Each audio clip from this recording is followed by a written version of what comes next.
Hey everybody, Kevin Duffy here of the Boston Herald, joined by Karen Gregan at Gillette Stadium. It's Bills week, so not much to talk about opponent-wise. There are some injuries the Patriots are dealing with. I think that's really the story of the week. Rob Gronkowski and Sony Michel. We saw Rob Gronkowski return to the practice field on Thursday, dealing with some back spasms. Sony Michel, we still haven't seen. Karen, I wanted to get your understanding of what these two injuries are and what the timetable for the return might be. Well, my understanding first, we'll talk about the tight end, Rob Gronkowski. He came down with some back spasms late in the week last week, and those can be pretty painful and take a little bit of time to kind of work through. In his case, obviously, somebody who's had 3 back surgeries, there's concern there beyond just having back spasms. Do you think there's any consideration from his side, because his contract is incentive-laden and he's currently behind pace to reach those numbers? Do you think that factors into whether he tries to push himself back? Well, when he played that Thursday night game with a not 100% ankle, I did think that was the case, but especially where the back is concerned, again, 3 back surgeries, I think he will be more cautious with this one. He is pushing through things to play, to reach those incentives, but the Patriots want him to push through things as well to play. Yeah, absolutely. And on Michel, we haven't seen Sony Michel on the practice field. Had that nasty looking, really at the time it looked like it could be a season ender, but that's really not the case. MRI came back, no structural damage, so we don't know when he's going to return to game action. Interesting that the Patriots haven't brought in another running back. Right now on the active roster, it's James White and it's Kenyon Barner. They do have Kenneth Farrow on the practice squad. He's about 220 pounds.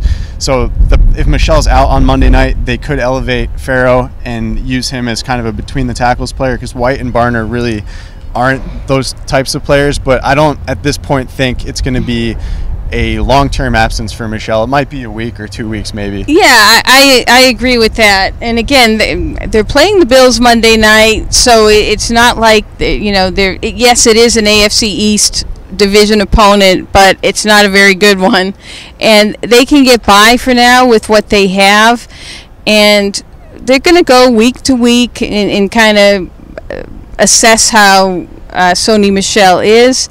It's another case where he's had a long history of problems with that left knee. I think they'll get by for now. If they need to make a move, Mike Gillislee is out there. I think they're good for now.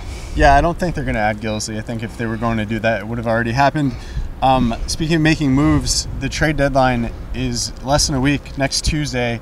Patriots are generally active at this time. Last year they traded away Jimmy Garoppolo. It was kind of a stunning deal. A couple of years ago they traded away Jamie Collins.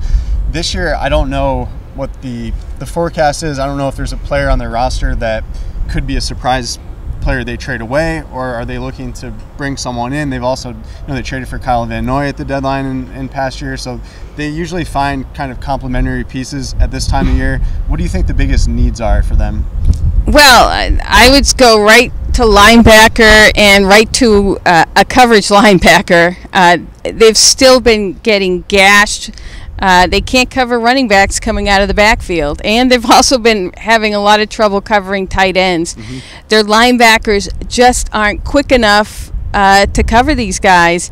So if they can pick up a linebacker with an athletic type linebacker with some speed, a little more speed than the guys that they have, that might help them going forward. Yeah, linebacker. I also wouldn't be surprised if they target a safety. They don't really have a backup for Patrick Chung. Last year they had Jordan Richards, and people might say that wasn't really having a backup either, but they at least had someone else who could play if Chung got hurt. This year they would probably move McCourty down and slide in Deron Harmon. So I think they like to play 3 safeties at once, so ideally they want to have 4 safeties they can use.